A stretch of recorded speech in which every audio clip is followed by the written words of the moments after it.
It's St. Patrick's Day, and the NFL rumor mill is flowing like a full pint. Jalen Waddle to the Denver Broncos, pure speed, striking gold and mile high. Is this the move that finally gives Denver its lucky break, or just another tease at the end of the rainbow? Justin Fields heading to the Kansas City Chiefs. Is this just a backup plan, or is Andy Reid cooking up something other than corned beef and cabbage? And later in the show, who's a true four-leaf clover, lucky, dangerous, and built for a run? And who's fool's gold, shiny on the surface, but ready to crumble the second the pressure hits? Now grab your green, raise your glass, and let's blitz the league. This is the Blindside Blitz.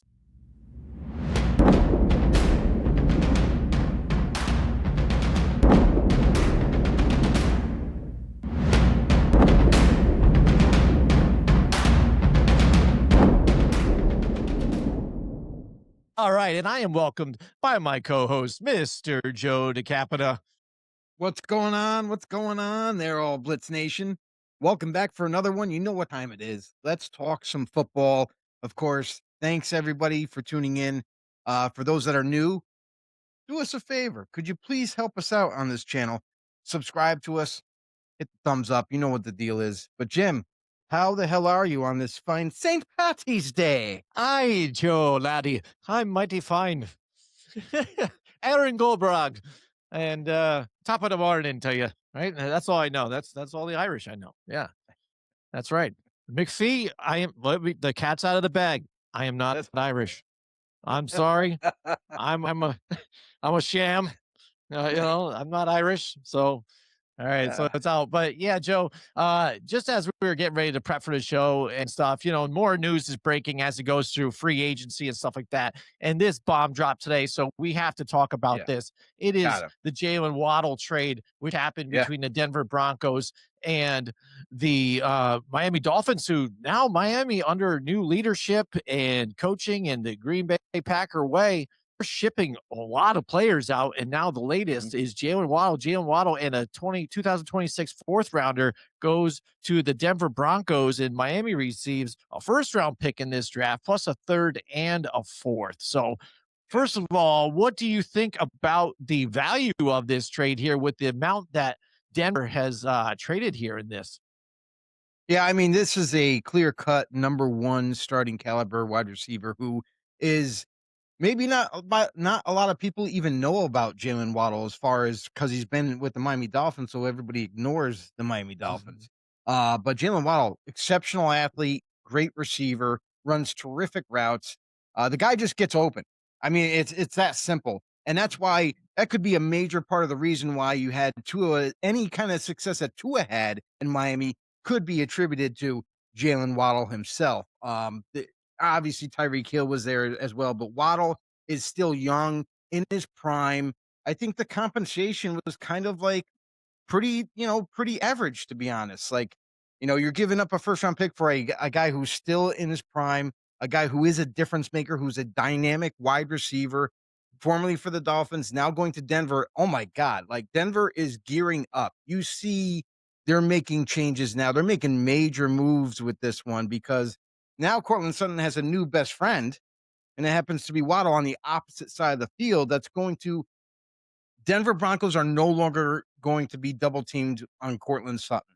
They're not going to be able to just shut him down. They got to worry about Waddle too. And then it doesn't stop there because they have some other young wide receiving talent that are starting to emerge late last season. So they are making sure that at least their offense right now is going to get a little bit closer to the caliber of their defense. It's not going to be there yet, but in fact, it's going to give some major problems to opponents. Absolutely, Joe, and you the head on the nail on the whatever that saying Put is. I something on the screwed that in. nail. You We put did that. something on something, and I liked it. Uh, but the Denver Broncos, we said it last year. I'm like, they need a number one. There's no number one on this team right now. Cortland Sutton, yes, he played really well. Yeah. He's a really great receiver, but that was your threat. And defense was what they could do last year. They sat on Cortland Sutton's routes, and that forced Bo Nix into tight window throws, and that's where he did make mistakes. The difference here now, Jalen Waddle's 4.3 speed stretches the field horizontally and vertically, which opens that offense more. Like you said, it also gives them another deep threat. So now, in turn, maybe Sutton gets more single coverage, and now Oh, that 100%. impacts his playing as well. And one thing I think that fits well with this and Jalen Waddle and this offense is Sean Payton's type of offense here. He likes the whole um, play action passing and the yak, the yards after catch. And this offense fits him to a T. He's going to be elite in both on both aspects here. And I wouldn't be surprised if you see Jalen Waddle in some more of these RPO slants, deep crossers, motion based types of touches to create chunk plays here for that offense, which they didn't really have last year. A lot of dink and dunk, and that's what I knocked upon with that team with Denver is a lot of check downs here and there and just kind of comeback routes, not really pushing the ball down the field, getting those chunk yardage. And that's what I think this does. And also one more aspect to the offensive side is that having that deep threat, spreading out the field. Now you've got lighter boxes for Javonte Williams and the run game even to run and excel, much like they like to do last year. But I see the run game even getting better this year with this move that they've made. Yeah, they still have that, like, running back by committee approach with RJ Harvey, JK Dobbins Mm, is now re-signed. mm, And you look at the rest of this team, these other younger receivers that were kind of emerging, like a Troy Franklin, Marvin Mims was even starting to carve out a little bit of a niche there in this mm. offense. Now you add Waddle to this offense and it's going to divide the defense. They're not going to know who to cover, when to cover them, who to let go to the safety. There's going to be some confusion on the football field at times for defenses, for sure. I think this is a great move by Denver. This is a major move by the Broncos in hopes of helping them get over the hump, so to speak.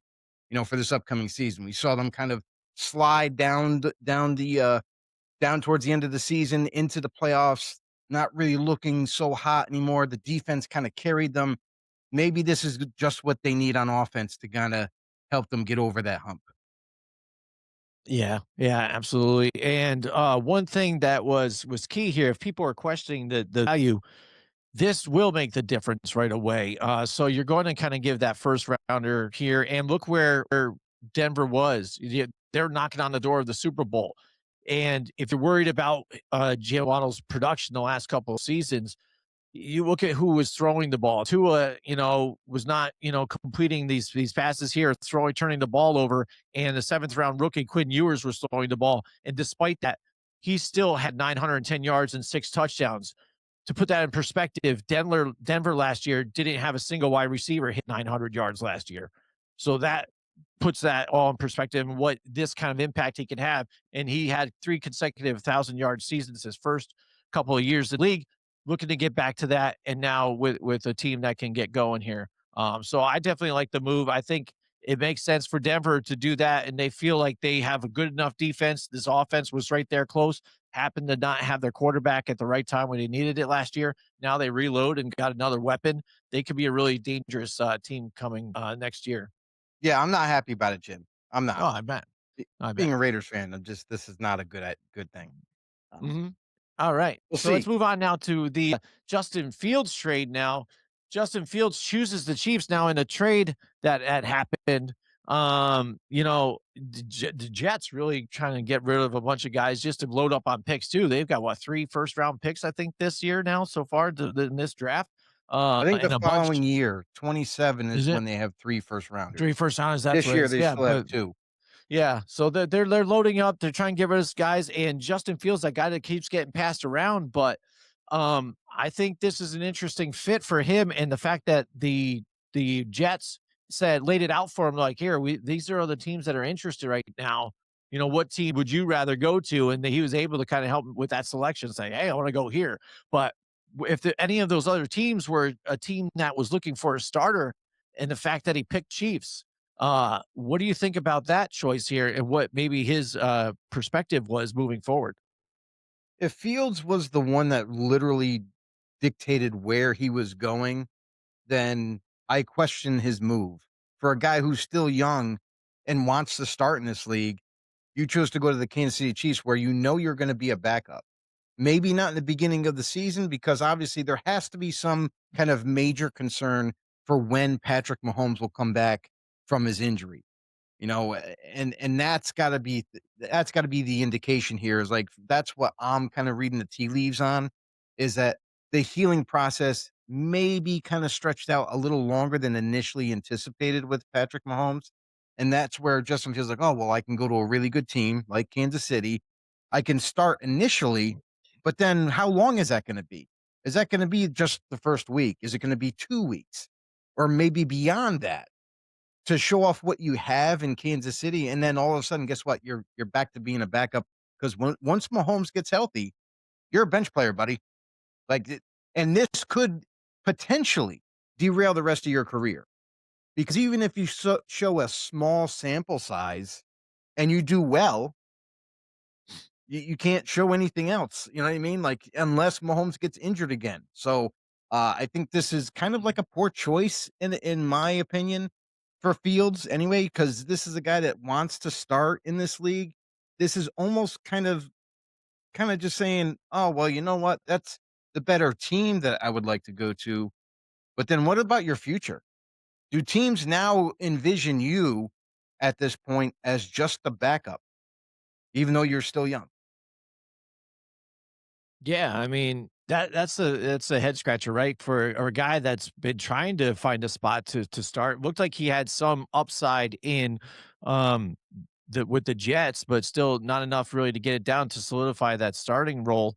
And now looking for, you would think, another starting job somewhere. So the fact that he goes to Kansas City, what are you going to be able to do? If Patrick Mahomes is on the field and stays healthy, then you're not going to see it unless people are looking at it from this aspect that there's going to be some quarterback two designed plays, that gadget plays that Andy Reid is going to figure out and do and run it. And that works all fine and dandy for the Kansas City Chiefs. That's what they're trying to do. Little red Mm, zone wrinkles, some short yardage, whatever they're going to do, design gadget QB plays. runs. We get that.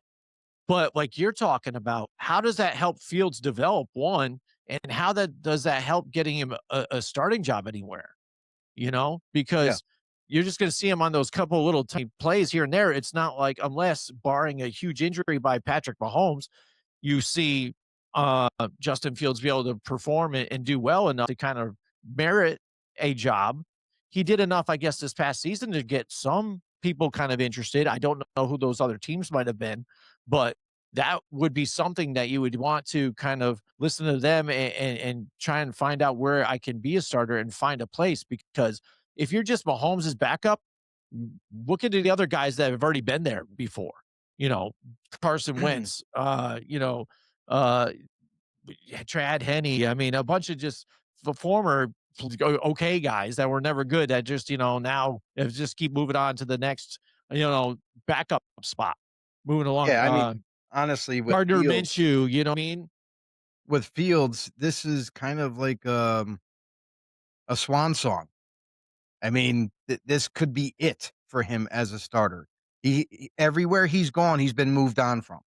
I mean, when you move from place to place to place, eventually the rumor gets around the league or even just people talking behind closed doors, owners, GMs, coaches start to talk about you.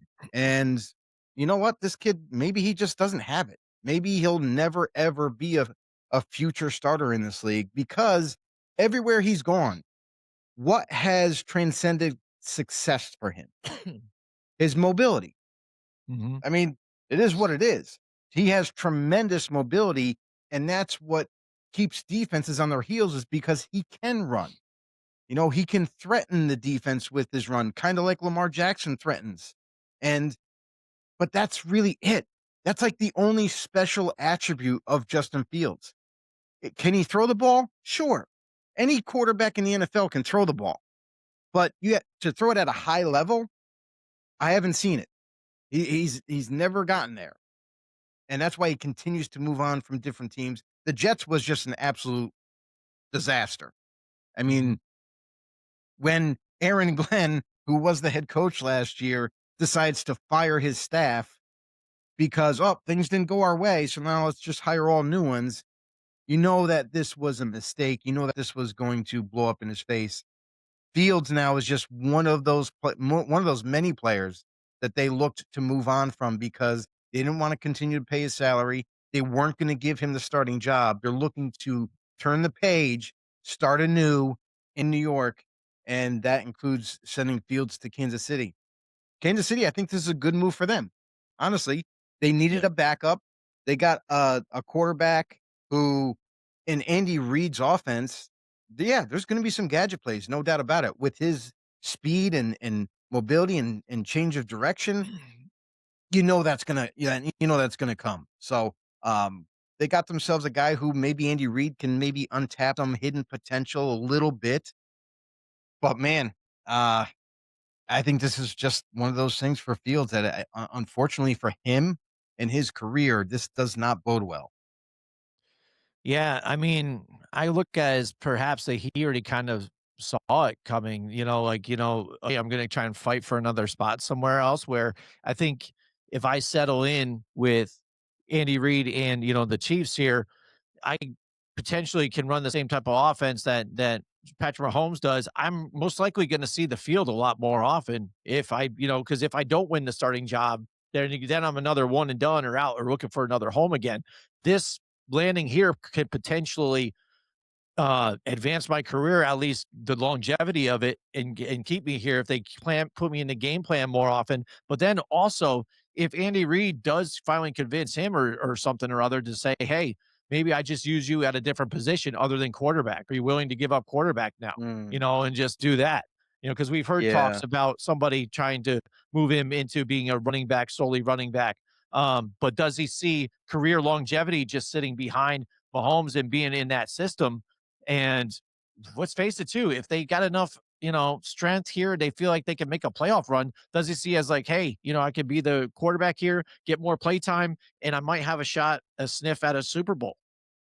Yeah, I I mean, think maybe that's the way he's looking at it. in the end, I don't think he makes a position change at all. It's too late in your process as a player, in your career, to make now you're gonna make all of a sudden, you're gonna make a position change, and I'll tell you this right now, if Fields was to play full-time at running back, he will get destroyed. He's not built for that, and there's a reason why he plays quarterback, because he can avoid some of those big hits, but I think running between the tackles, taking that grind, taking all the hits, I don't think his body will hold up. But for Fields' future, I think this is it, man. I'm gonna be honest, like, he's not gonna start for a lot of games. As soon as Mahomes is healthy, he's back inserted into the lineup. Fields goes sit the bench, and that's it. It's a wrap.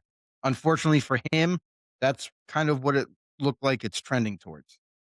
Yeah, just a couple of career lowlights, I guess, for Fields. His record isn't very good. He never hit 3,000 yards passing in a season. He's got 3 seasons with fewer than 10 touchdowns as well. So this is it for him. Maybe his last stop, like I said, to kind of get some play time and kind of get some longevity in his career on this end, But definitely interesting move for his point of view, but a win for Kansas City, like you said, you got him on the cheap and Yeah. the potential to put him in some gadget plays here and there, and even spell Mahomes, so he's not taking some of those hits either as well. Just in and out, keep him fresh. Will get interesting. Kansas Yeah, City will do that. Jim, the financials is crazy how this deal all got worked out. As part of the trade, the Jets are giving Justin Fields $8 million in signing bonus. Plus, he will earn $3 million in fully guaranteed salary from the Chiefs for a total of $11 million.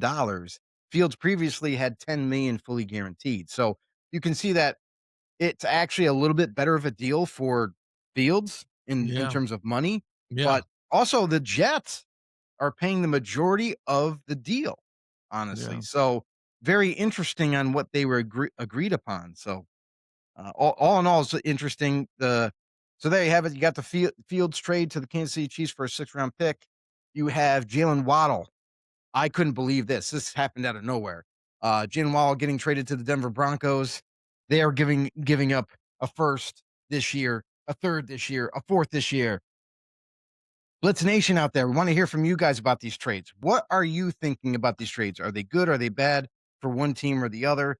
The Waddle trade to Denver Broncos. You just think Denver gave up too much? Do you think it's about where it should be? Want to hear from you guys down in the comment section down below. All right, Joe. That's right. So it is St. Patrick's Day. We thought it would be a lot of fun to kind of do a segment, which we would do four leaf clovers and fool's gold out there. Joe, there you are, kissing me in my pot of gold. You're assaulting me with a four leaf clover, which is very frightful. But we look like we're having a lot of fun. So this I figured would be a lot of fun just to look at the trades, the moves that some of these teams have made, and it's way early because we still even have the draft and all this other stuff to go Yeah, on there's too and many more moves to variables. be made. But Yeah. we figured it'd be fun to look at this and say, hey, right now, even by the moves that they made, what teams potentially right now looking at them, hey, these guys could be that little four-leaf cleaver I find in the whole clover patch here. Look at this. Hey, look at that nifty. Or look at this shiny pot of gold right here. This looks good. But then when you get down to it, they're just going to crumble. So, Joe, let's start off with your team here. Let's go with your four-leaf clover. How about that? All right, we'll go with the four-leaf clover. And I gotta be honest, I was splitting hairs between two teams for this one. You know, Mhm. for I was man, I was so kind of split right down the middle with it. Both teams did a really good job in free agency at this point, and then when they really kind of drilled in and look at this roster overall on the ads and losses that each team had, I ended up with Washington Commanders, honestly. Oh, And it wow. might come as a surprise to a lot of people, but man, oh man, the Commanders are one of the major players in this year's free agency. Yes, they ended up 5-12 last year, but also you can look at the fact that, Jaden Daniels didn't last. He missed all that time throughout the season. So he didn't really have a starting quarterback and they were just trying to make ends meet. Well, let's bring in tight end Chiga Quanklo from the Tennessee Titans, a guy who's very fast at that position, who's going to be that receiving threat for them over the middle. Zach Ertz, they decided to move on from. Then they go into the running backs and they sign not one, but two. Rashad White coming from Tampa Bay. You had Ford coming from the Cleveland Browns. Both guys have shown flashes with their respected team. Then you got rushers, pass rushers. And I'm saying this was one of their biggest needs into this offseason. Not only that, they signed two of the best available ones, Adafe Owe and Kalavon Chason, both going to be bookend pass rushers for this defense that is as much needed. They go to the second level, adding linebacker Leo Chanel from the Kansas City Chiefs, a guy who's been on that roster, really hasn't given the opportunity to start. Now he's going to get that opportunity with the Washington Commanders, teaming him up with Frankie Louvu. Then the third tier, safety Nick Cross coming over from the Colts, starting caliber safety, plug and play guy, along with nickelback from the Detroit Lions, Amik Robertson. This defense, these offensive weapons that they've managed to put together, and this is just free agency. We haven't even got to the draft part yet. So they filled so many needs, especially on defense, that are going to play critical parts to their team this upcoming year. You're getting Jaden Daniels back. There's got to be a lot of excitement in that building right now. The key losses, like I mentioned, Zach Ertz earlier, but also they decided to move on from Marshawn Lattimore. They got him in a trade from the Saints. This guy is always injured, and that led them to move on from Marshawn Lattimore. This is a team last year, offensive rank in total yards, 22nd, total points, 22nd, passing yards, 24th, and rushing yards. That wasn't a problem for them, is fourth. So defensively, this is where it gets even worse. You didn't think it could get worse, but 32nd in total yards given up, 27th in total points given up, 28th in passing, and 30th in rushing yards on defense. So this is a team that desperately needed defensive help. That could use Jaden. I mean, obviously, desperately to have Jaden Daniels back. And now you're getting him back. You're adding these other major holes that you had. You're filling them up with high end talent. And this team could be one of the luckiest in the bunch. Boom. I like it. I like it, Joe. Washington Commanders. I didn't really see that one coming. All right. So, Not many people did. no, no, it was tough, man. Because I looked at a bunch of different ones too, and I thought about it. But yeah, I got to be and I'm honest, though. I was also trying to pick a team that isn't obvious. You know what I mean? Like yeah, anybody could pick like one of the former playoff teams and say, Oh, yeah, Yeah. they're gonna come back, and I tried to pick a team that was maybe down on their luck last year. Maybe they could turn around this year. Right. Yeah, and I'm kinda looking at that same thing, and, I'm probably being a homer, but I'm gonna go with my New York Football Giants. I Okay. think the I'm not Giants mad with at what it. the moves that they made I'm too, not mad at it. and right, yeah, yeah. I mean, I can see them making a moves and not winning Super Bowl, but I can say that they have the opportunity to definitely make a wild card spot here. You know, maybe they go one and done in the wild card spot, but what they showed here in the first half of the season when you did have Malik Neighbors a little bit, Cam Scatterboo together with Jackson Dart. I mean, Jackson Dart, he became the first rookie quarterback since 1999 to beat a 3-0 team and against the top 3 defense. And his mix of run and pass and what he can do as long as he stays healthy and doesn't get knocked around, learns to go down. He can look impressive this next coming season with Cam Scatterboo coming out with Malik Neighbors. You added Isaiah Likely too on for the tight end position, a real receiving threat finally here Yeah. at the tight end spot too. So that opens things up. Yes, you've lost Wandale Robinson. He's gone to go play with Brian Dayball again, but that's Right. fine. I mean, this was his first year as a 1,000-yard receiver, you know, and I think that was due to the lack of talent that you had out there. So that was somebody that, you know, Jackson Dart could rely on. But he's got these other guys here on top of it. Patrick Ricard, who's a solid fullback. He's now I think the highest paid fullback in the league, but he's good in the running game, passing game, and he's got a Pro Football Focus score and run blocking grade of 70.4 for last year, and that was a down year for him. So I think Ricard in the backfield for him. You have him coming at you first, then you've got Cam Scatterboo behind you, real bull rushing after the fact.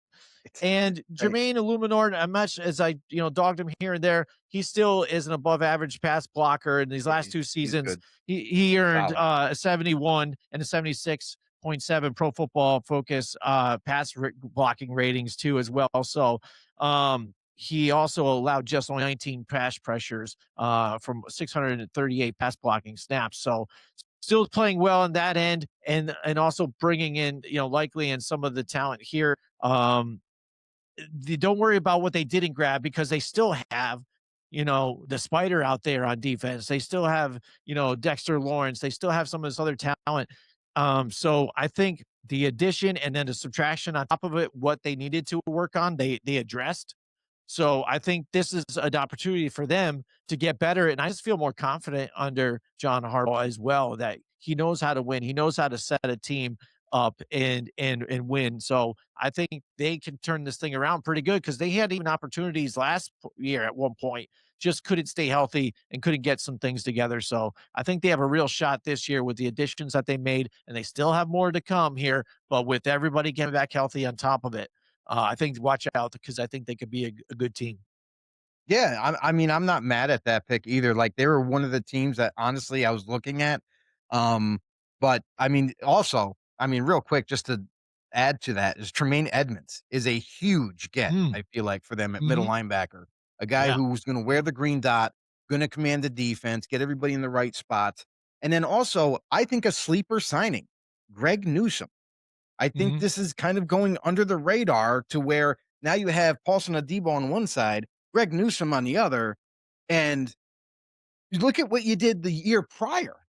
Like this secondary, on paper, anyways, we have to see results on the field. But man, oh man, have they upgraded substantially with every single spot in the secondary. So I I I agree. I agree. Like, I think that you guys are ready to, especially on defense. I don't see any glaring holes anymore like we used to. And then offensively, like you said, like we're not even at the draft yet. You could easily see the Yeah. Giants maybe attack offensive weapons in the draft to further bolster this offense. Yes, they bring in Darnell Mooney. Yes, they have Darius Slayton still. But neighbors getting healthy. Remember, Giants fans and NFL fans out there, neighbors didn't play the whole season at all. Mhm. Like the Mhm. guy was hurt early, done, and we never really got to see the Jackson Dart Malik Neighbors connection begin. Wait, I'm really excited for Giants fans because this could be the pivot point for New York, where now you've finally got great leadership in John Harbaugh. a guy who's been there, done that, has won a Super Bowl, has done everything, has been through everything with all of his experiences. He's bringing that to the Giants. And now you look at this roster, you gotta love what you see so far. Let's see what they do in the draft. And they could very easily be one of those lucky teams to turn it around. All right, Joe. So there you go. We've given our four-leaf clover teams. Now, who is your fool's gold out there? Well, I just want to give a quick shout out because I was telling you earlier about how I was splitting hairs on the team. Another team that I won't really go into, but I will tell you, Honorable runner up mention. for me was the Carolina Panthers. I I like almost what picked they've them as done. well. I Yes. like what they've done so far, adding a couple guys, Devin Lloyd and Jalen Phillips, further Yep. bolstering that defense that was already really good. And they got a ton of young talent to work with on offense. But just wanted to Yep. mention them. Shout out to Carolina. Hope you guys do better. Yes. But I agree. so here's going to be another surprising one, Jim. I gotta say this. I had a hard time with this one. I had a hard time finding a fool's gold team that fit Mm. my criteria. That would probably be a little bit of shock and awe for some people. But I'm going to go with none other than the Tampa Bay Buccaneers. That's Ooh, right. Tampa Bay spicy. Buccaneers last year finishing 8-9. Their key additions this year. Kenneth Gainwell, great addition. You know what I mean? Alex Mhm. Anzalone, Al-Qadim Muhammad, Mhm. Aishawn Robinson. And then you look at the key drops. David Levante leaves, older aging player. I Lavonte David. completely Yep. understand that. Yep. Pass rusher Hassan Reddick, again, never really, stepped up to the plate. And when he was first brought there, they were expecting him to have double digit sacks with a guy who just barely played. And then wide receiver Mike Evans, which I thought was a little bit of a shocker. I thought for sure he was going to end up re-signing with Tampa Bay, staying there with Baker Mayfield and trying to kind of get over that hump, maybe win the division this upcoming year. But I feel like losing Mike Evans in this receiving core is drastically going to hurt them. Now they still have, obviously a Mekabuka. They still have, Chris Godwin, so, but again, Chris Godwin doesn't stay that healthy either. So I am a little disappointed a little bit here with this team. You look at what they did last year, ranking offensively anyways in total yards, 21st, points scored, 18th. Passing yards, Mhm. 20th. Rushing yards, 21st. And then on defense, total yards, 19th. Not as bad as I thought it was. But points allowed, 20th. Passing yards given up, 27th. And then rushing yards, they gave up the fifth most. I mean, that's insane. That cannot happen. And this is all being led by Todd Bowles. This is a guy who a lot of people thought was going to be the defensive genius of Tampa Bay and was going to turn this team around. This guy, he's going into his fifth year, everyone. The defense still hasn't Mhm. gotten any better. No matter who he brings in, whether it be a trade, a signing, or even the draft, it seems like some of his key players constantly get hurt. And we're at a point where your offense is ready to go. At least last year it was. And I'm not seeing anything. I'm not seeing the proof in the pudding here. I'm not seeing any kind of major glorified change on the defense to help your offense. Now, we talked about this heavily last year about how the offense had to outscore opponents in order to have a chance to win. Because why? The defense couldn't hold their end of the bargain. And that's all under Todd Bowles. So that's why, to me, they are fool's gold for this upcoming season. Maybe they change some things around into the draft. Maybe they improve more in the training camp or whatnot. However, as we stand right now, you didn't make any glorifying additions. Kenneth Gainwell is probably the biggest one, and honestly, it's not looking good. So, for the Buccaneers, I think their offense it's going to take a little bit of a hit, but they're still going to have the running game. I don't know if that's gonna be enough to put points on the board. We saw them struggle before. So I think with Todd Bowles lacking on the defensive side of the ball, I think that's gonna be their Achilles heel. That's why they're fool's gold to me. Ooh, nice. I like it. I was looking at them a few different times. This one was a tough one, like you said, because you want to say fits the criteria. They look good. Will they, not be Right, there? Because some of the teams right. we even saw last year started to become like that fool's gold. And some of it you have to give an excuse for it and why it's happened. I mean, look at what the Detroit Lions kind of did, now that they've Mhm. moved on. So this was a little tough for me, but I just kind of looked as a team that kind of has been the team. They've been fool's gold, I feel like now for a couple of seasons in a row now.